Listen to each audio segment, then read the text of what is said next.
ikaw sa buong mundo, nagis mong gawa. Puso ko ay tuwang-tuwa, kasiyahan ay umaapaw, katapatan mo, O Diyos, ay dakila. Napakasayang magbigay papuri, labis na talang nararamdaman. Pupurihin ka sa bawat tugtugan, pupurihin ka sa bawat laban. Itataas ang ngalan mo magpakailanman.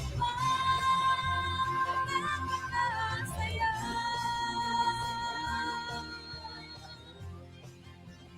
labis na talang,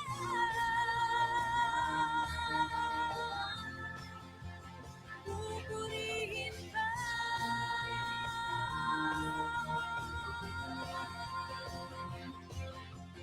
Pupurihin ka sa bawat galaw. Itataas ang ngalan mo magpakailanman.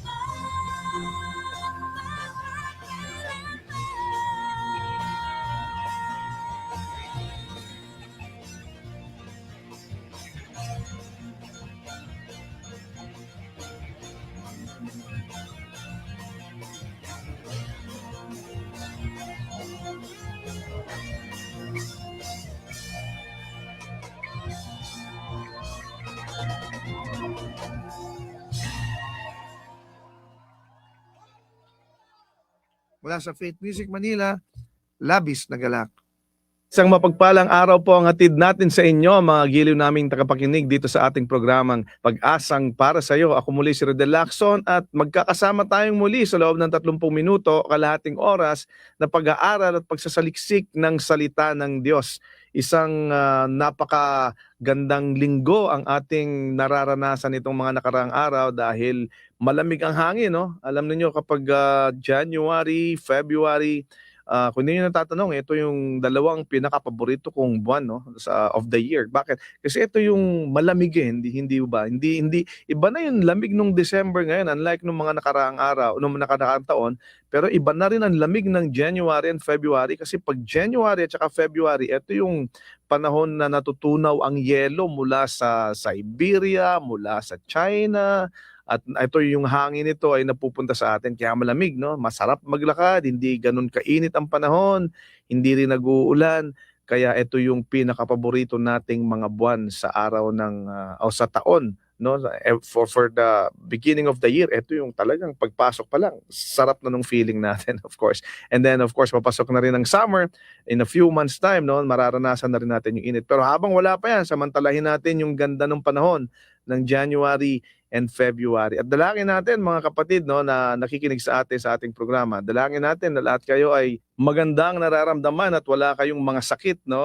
Dapat ang ating katawan prepare o inihahanda natin yan sa mas importante pang bagay. So ipahinga natin ang ating katawan. Ang sabi ng Biblia, our bodies are the temple of the Holy Spirit. So importante na yung ating katawan ay talagang i-prepare natin, nire-recharge natin, nire-restore natin. Dahil itong mga nakaraang linggo, nakaraang araw, talagang busy tayo. Talagang yung ating sarili ay talagang full swing sa lahat ng activities, no? Kaya ito na yung panahon na medyo ipahinga naman natin ng konti. Take it easy, relax, at ang ating isip din ay magkakaroon ng kapayapaan at katahimikan sa mga kabisihan o kaabalahan ng buhay, no?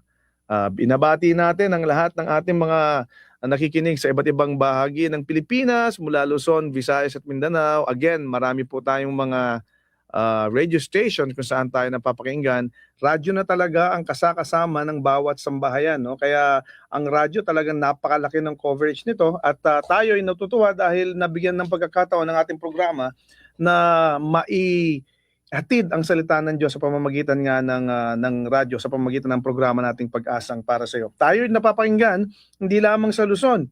Napapakinggan po tayo mula Luzon, Visayas at Mindanao. Sa Mindanao tayo po ay napapakinggan sa Marbel, Coronadal, South Cotabato, at maging sa Basilan, sa Zamboanga, sa Sultan Kudarat na tayo po'y ang coverage natin ay hanggang diyan sa Pagadian, Tawi-Tawi at maging sa Sarangani province, no. At dito naman po sa Visayas tayo napapakinggan din sa Bacolod City, sa Panay Island, sa Davao nga pala, sa Mindanao din 'yan. At dito sa Luzon, of course, no, simula norte, Bataan, norte ba, Bataan hindi, no, bandang Pangasinan, Baguio, binabati natin ngayong lahat at dalangin natin na kayo ay lahat ay nasa mabuting kalagayan. Of course, ngayong January, i-declare ito ng ating gobyerno na Bible month, no, of the year. Every January na yata na ang ating gobyerno, ang Pilipinas, ay magse-celebrate ng Bible month. Kaya nagpapasalamat tayo sa mga kapatid natin na talaga namang nakatutok ang kanilang mga activities nakasentro sa pagbabasa ng Biblia o pagbabasa ng salita ng Diyos. Marami mga churches diyan nakasentro kanilang mga activities during the last Sundays na ating naatinan, na ating pinuntahan, no. May mga activities sila, Bible reading, ang kanilang topic sa kanilang preaching is about the Word of God. Kaya napakasarap, napakaganda pong namnamin na yung salita ng Diyos ay talagang binibigyan ng emphasis, no, every January. Kapartner natin ang Bible Society, of course, sa pagpapakalat at pagpapalaganap ng salita ng Diyos sa pamamagitan ng Biblia, at marami pang form of medium kung paano natin mapapalaganap ang salita ng Diyos. Of course, itong radio, no, ang ating radio program is another medium na nagagamit natin para ang salita ng Diyos ay may pangaral, ang salita ng Diyos ay ma-share natin sa lahat ng ating kapatid mula Luzon, Visayas at Mindanao. Lahat tayo napapakinggan dyan, no? Maraming mga radio stations tayo kung saan available ang ating programang Pag-asang para sa iyo. Kaya binabati natin lahat ng ating mga nakikinig. Happy listening sa inyong lahat. And of course, yung ating mga kaibigan na nag-iiwan ng kanilang mga messages sa ating FB message wall or maging sa ating text messages, no, sa ating phone number na binibigyan natin at the end of the program. Binabati natin din ang mga nakikinig sa atin na patuloy na nakatutok sa mga radyo tuwing umaga, tanghali, gabi, habang tayo'y pumapailan lang sa ere, ay sila'y nakikinig naman, no, nakatutok sila habang naglalaba, habang kumakain, habang nagdadrive, habang nagtatrabaho. Maraming pong salamat. Marami tayong natatanggap ng mga mensahe at maging mga personal messages mula sa iba't iba nating mga kaibigan at mga hindi kakilala na sumusubaybay sa ating programa, sinasabing sila ay nabibless, sila ay napagpapala ng ating programa. Ang lahat po ng kapurihan ay sa Panginoon lamang. So tayo po ay nagpapasalamat sa Diyos, sa ating tagapagligtas na si Jesucristo, na siyang nagbibigay sa atin patuloy ng lakas. Hindi lamang sa akin, kundi pati sa inyong mga nakikinig, no? Ang Panginoon palagi ang ating sandalan, ang Panginoon Jesucristo palagi ang ating source of strength and source of provision. Kaya wag po tayo makakalimot na tumawag palagi sa ating Panginoong Jesucristo. When we wake up in the morning, dapat po tayo manalangin kaagad. Lahat ng ating ginagawa, dapat i-acknowledge natin ng Panginoon. Hindi ba sinabi sa Biblia, in all our ways, acknowledge Him, and then He will direct our paths. Yan, kapag gusto nating maging maayos at maging malinaw ang ating dinadaanan, ang ating nilalakaran, ating nilalakbayan sa pang-araw-araw nating buhay, dapat natin acknowledge ang ating Panginoong Jesucristo, ang ating Diyos na tagapagligtas. Ngayon naman dumako tayo sa salita ng Diyos, ating pagtuunan ang isang chapter o ang isang verse, no, sa Old Testament. Ito ay makikita natin sa 1 Chronicles chapter 4 verse 10. Ito ang prayer of Jabez, o sa Tagalog ang panalangin ni Jabez. Yan, or prayer of Jabez. Ang sabi dito, 1 Chronicles chapter 4 verse 10, and then Jabez cried out to the God of Israel, "Oh, that you would bless me indeed and enlarge my territory. Let your hand be upon me and keep me from harm so that I will be free from pain."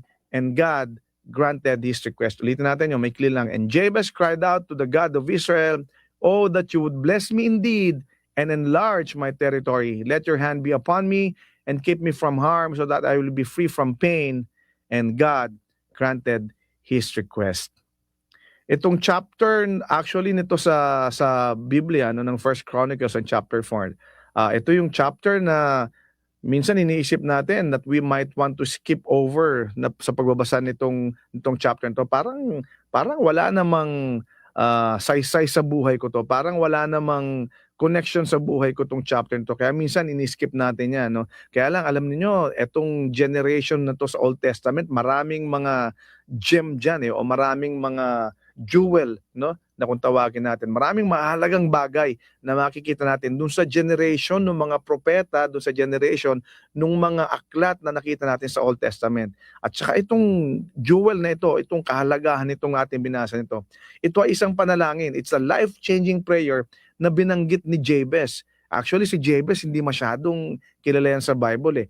Kauna-unahang pagkakataong binanggit siya dito sa chapter na ito. At ito na kagad ang kanyang panalangin. Wala siyang masyadong introduction, wala siyang masyadong history, hindi natin kilala kung saan siya nanggaling, hindi natin siya makikita kung ano ang mga kanyang mga activities during those times, pero ito biglang binanggit, and then Jabez cried out to the God of Israel. No? At kaya itong panalangin na ito, it deserves our study. Kailangan natin pag-aralan. Bakit? Ano ba ang magagawa nito sa iyo at sa akin? What will it do to you and to me? Alam niyo, ang prayer ay isang napaka-importanteng parte ng ating buhay Kristiyano. Ito yung panalangin na kapag tayo'y kailangan natin makipagniig, kailangan natin makausap, kailangan natin mapag-fellowship sa ating Panginoon, dinadaan natin yan sa prayer. Ang prayer, hindi lamang yan one way, hindi lamang yan ito yung ikaw lang magsasalita at makikinig lang ang Panginoon. Hindi ganon. Ang prayer, it's a form of conversation. It's a form of communication with God. And of course, in any communication, in any conversation, always two-way yan. Always two-way. Kaya dito sa binasa natin, nanalangin si Jabez, at sa dulon-dulo nun, ang sinabi, and God granted this request. Ibig sabihin, may communication, ibig sabihin, may interaction si Jabez at saka ang ating Panginoon. So kapag tayo nananalangin, tandaan natin, it's always a two-way communication. It's always a two-way conversation. Magsasalita ka, makikinig ang Panginoon. Magsasalita ang Panginoon, makikinig tayo. And then both parts, dalawang parties yan, may mga kanya-kanyang mga responsibilities yan. At ito ang nangyari kay Jabez at sa ating Panginoon nung sila mag-usap. Nanalangin si Jabez. Ano ba yung klaseng prayer ito? Bakit nanalangin ng ganito si Jabez? Alam niyo, yung panalangin ni Jabez isang panalangin na pwede nating tawagin na demanding prayer. Di ba? Nagdi-demand siya rito, oh, that you would bless me and enlarge my territory. Nagdi-demand si Jabez dito, sabi niya, that you would bless me and enlarge my territory. Ano ba ibig niya sabihin nun? Alam mo, pag sinabi nating territory, it could be literal, or it could be symbolic, hindi ba? At pag sinabing that you would enlarge my territory, yung iba, maaring gusto nila mag-travel sa mga undisturbed na mga lugar, yung mga hindi pa nagagalaw. Pero si Jabez, hindi ganun ang kanyang panalangin.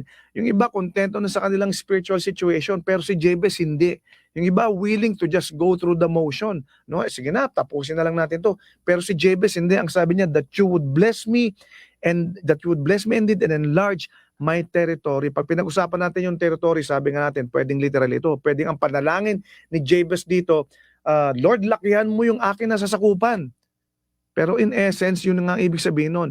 Yung nasasakupan natin, it could be a sphere of influence, it could be responsibility, it could be financial, it could be a literal territorial land. Pag sinabing, Lord, enlarge my territory, yun ang ibig sabihin nun, lakihan. So ang dinidemand dito ni Jabez, lakihan ng ating Panginoon yung kanyang teritoryo o kanyang nasasakupan. And then Jabez longs for all the blessings that God will give him. Sabi niya, Lord, that you would bless me. Pagpalain mo ako. Wala namang masamang manghingi ng pagpapala mula sa Panginoon. Hindi masama ang panalangin ng paghingi ng pagpapala, at hindi rin lalong masama ang paghingi ng isang bagay na dinidemand natin sa Panginoon o hinihiling natin sa Panginoon. Panginoon, lakihan mo pa yung teritoryong nasasakupan ko. Ang gusto ni Jabez dito, gusto niyang ma-increase yung kanyang outreach, yung kanyang naaabot, yung kanyang influensya, yung kanyang responsibility. It is time for pushing out his borders. Lakihan pa natin. Hindi ako kontento dito, hindi pa rin sapat sa akin ito. It is time for believers to pray like Jabez. Dapat tayo ganun ang ating panalangin. Alam niyo, time is running out on us. Nauubusan tayo ng oras. Nauubusan na tayo ng panahon dito sa mundong ito. Kaya ang sitwasyon natin, seryoso . Kaya lang problema, tayong mga nananampalataya, tayo ang hindi seryoso. Yun ang sabi ng isang manunulat. The situation is serious, but the saints are not. If we want God to enlarge our territories, if we want God to enlarge our sphere of influence, if we want God to increase our responsibility, then we must do our part. Ano-ano yun? Enlarging our territories, enlarging our borders, it demands vision eh. Kailangan may vision tayo dito. Enlarging our territories or enlarging our borders also demands faith, no? Kailangan may pananampalataya na tayo dito. Hindi lang vision, kundi kailangan natin ng pananampalataya. Pero higit sa lahat, enlarging our responsibility and enlarging our borders, it demands work. Kailangan pagtrabuhan natin ito. Hindi pwedeng vision lang. Hindi pwedeng faith lang. Kailangan may trabaho tayo. Hindi ba sinasabi sa atin sa Biblia, faith without works is dead. So kailangan ng vision, kailangan ng faith, kailangan ng work. Ganun ang nasa isip ni Jabez nung nanalangin siya. Meron siyang vision, etong gusto kong mangyari sa akin, etong gusto kong mangyari sa teritoryo ko. Meron din siyang pananampalataya, kaya siya nagdidemand sa Panginoon eh. Sabi niya, Lord, that you would bless me indeed and enlarge my territory. Nandun yung pananampalataya niya. Pero I'm sure, hindi doon natapos yun. I'm sure pinagtrabahuhan to ni Jabez. Kaya sa bandang dulo ang sinabi, and then God granted his request. Itong panalangin ito, bukod sa panalangin ito ng enlarging the territory, ito rin yung panalangin ni Jabez to have the power of God. Yung sabi niya, let your hand be with me. And of course, alam naman natin lahat, yung kamay ng Panginoon, it symbolizes power. Hindi ba? Kaya ang sabi niya, Lord, let your power and your hand be upon me. Gusto ni Jabez yung kapangyarihan ng Panginoon to enlarge his territory. Importante yun eh. That your hand be upon me, ibig sabihin nun, hindi ba, pag ipinatong sa atin ang kamay ng isang tao, ang ibig sabihin nun, yung blessing ng tao na yun ay nasa atin. Yun ang hinihingi ni Jabez, Lord, I want your blessing. I want you to bless me. I want you to enlarge my territory. But aside from that, when you enlarge my territory, I want your blessing upon my territory. I want your power upon my territory. Importante yun eh. Kahit ipagkaloob ng Panginoon sa atin, yung ating inihiling, kung wala roon yung pagpapala ng Panginoon, hindi masusustain yun. Hindi magpapatuloy yun. Mahihinto lamang yun. Kaya importante that we get the blessing of God in all the things that we do. Hindi ba tayo, kapag tayo, ang ating mga anak, nagpapaalam sa ating mga magulang, binibigyan natin ng blessing, kailangan may blessing yung pagpapaalam nila para may gawin man sila, nandun yung ating blessing, payapa sila. Ganon din tayo. No, when we pray the prayer of Jabez, pag sinabi natin, Lord, let your hand be upon me. Ang ibig sabihin nun, hiningi natin ang pagpapala ng Panginoon nun sa ating ginagawa. God's power comes through prayer. Kaya nanalangin si Jabez eh. Importante mga kapatid, yung ating panalangin na nakikipagnig tayo sa Panginoon ay nandoon yung paghingi natin ng kapangyarihan ng ating Panginoon. God's power comes through prayer. Ang sabi nga, di ba, much prayer, much power. Little prayer, little power. Yan din yung sinabi si Spider-Man, di ba? With great power comes great responsibility. Although, ibang konteksto yon. Pero sinasabi natin dito, kapag tayo nanalangin, kailangan nandun ang kapangyarihan ng Panginoon sa ating mga ginagawa. It is not wrong for us to ask God to bless us. Hindi mali yun. In fact, no, I would suggest na yung ating panalangin ay kagaya ng ginawa ni Jabez, no? The thing that made it right was that Jabez wanted to be used for ultimate capacity. Ang gusto ni Jabez, Lord, kailangan ko ng ultimate capacity, kailangan ko enlargement territory ko, pero gagamitin ko ito, no? Gagamitin ko ito para sa iyong kawalalwalatian, para sa iyong kabanalan. Ganon din tayo. Kapag ganon ang ating motibo, kapag ganon ang ating intensyon, makakasiguro tayo na that God will grant our request. You know?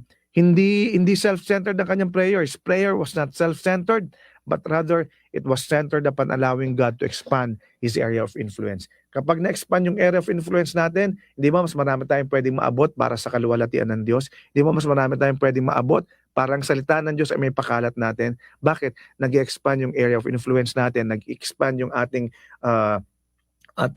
opportunities, nagkakaroon tayo ng mas malawak na pagkakataon para mas marami tayong maabot para sa ating Panginoon. Hindi lang ito prayer para to expand the territory, hindi lang ito a prayer for the power of God, it's also a prayer for a purity of life. Di ba? Ang sabi dito ni Jabez, that you would keep me from harm. In other translations, ang sinabi dito, that you would keep me from evil. Nang mailayo mo ako sa lahat ng masasama. Di ba? Hindi lang harm. Sa ibang translation, sinabi that you would keep me from evil so that I will be free from pain. Magandang panalangin itong ginawa ni Jabez. Bakit? Kasi he is asking God to purify his life. Di ba, Lord, that you would keep me from evil. Ilayo mo ako sa lahat ng masasama.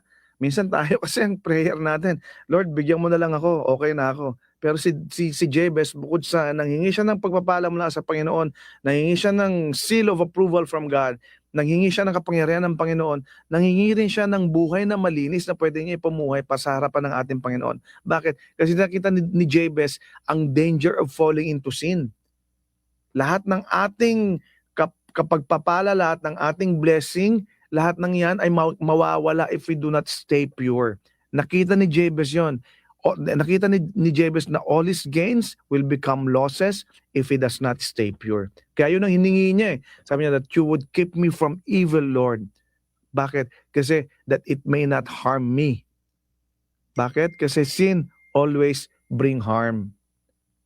Palagi itong may kaakibat na sakit, palagi itong may kaakibat na masamang balik sa atin. We cannot sin and we cannot win at the same time. Itong prayer ni Jabez, grinant ng ating Panginoon. God granted his request. Ang sabi, his border was enlarged, his life was cleaned, and then he had the power and the approval of God in all the things that he did. Alam ba niyo mga kapatid, ang ating Panginoon, He longs to do the same thing for us. Gusto ng ating Panginoon na pagpalain tayo. Gusto ng ating Panginoon na enlarge ang ating territory. Gusto ng ating Panginoon na tayo to keep us away from evil. Gusto ng Panginoon na ang lahat ng ating ginagawa ay may seal of approval siya. Kaya lang, are we willing to pray and believe like Jabez? Palagay ko, this is the right time. This is the time right here, right now, that we pray the prayer of Jabez. Lord, that you would bless me indeed, and that you would enlarge my territory. Let your hand be upon me, and that you would keep me from harm or from evil, so that I will be free from pain. And then we can be sure, if we have the same motivation, if we have the same purity of heart, if we have the same motive, if we have the same intention as that of Jabez, we can be sure that God will grant our request. Tayong lahat manalangin. Panginoon, maraming salamat na Ikaw ang Diyos na hindi bingi, ikaw ang Diyos na nakikinig sa aming mga panalangin. Salamat at natuto kami sa panalangin ito ni Jabez.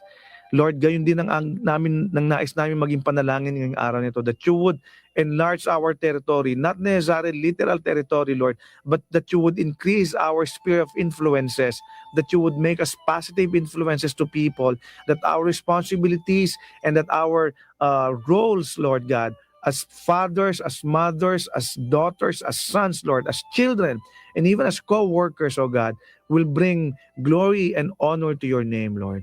Maraming salamat, Panginoon, na lahat ng aming ginagawa, we can ask for your approval, that we can ask you to bless all the things that we do, all the works of our hands, O God.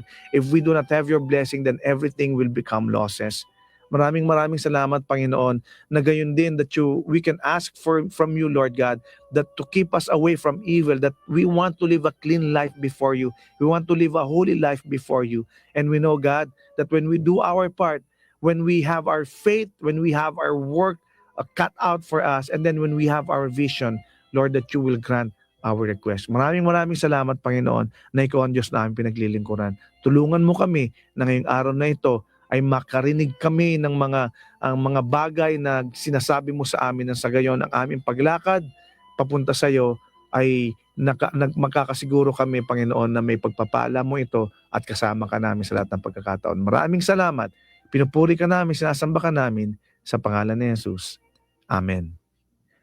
Maraming salamat sa iyong pakikinig sa ating programang Pag-asang para sa iyo.